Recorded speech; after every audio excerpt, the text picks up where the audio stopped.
Hey everybody, my name is Marcus Stone, and in this video I will show you how you can easily add your Facebook page to Elementor. So what you want to do is in Elements, just write Facebook, and you're gonna see it here, Facebook page. Just take it and paste it. Now right here we can see like, okay, you just add here your Facebook page, pretty simple. You can have like events here or messages. You need to log in for that, or timeline. It's really up to you. Now you can also delete the cover photo, the profile picture. You can change the height if you want to, and then just go to advanced and play around it.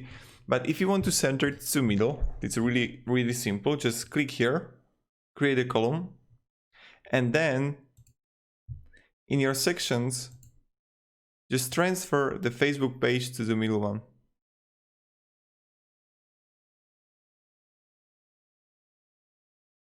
And voila, you got it. Now all you have to do is just a little bit move it if you want to, but this is how you actually do it. So yeah, thank you everybody, have a great day, and if you have any questions, ask me down below in the description, and goodbye.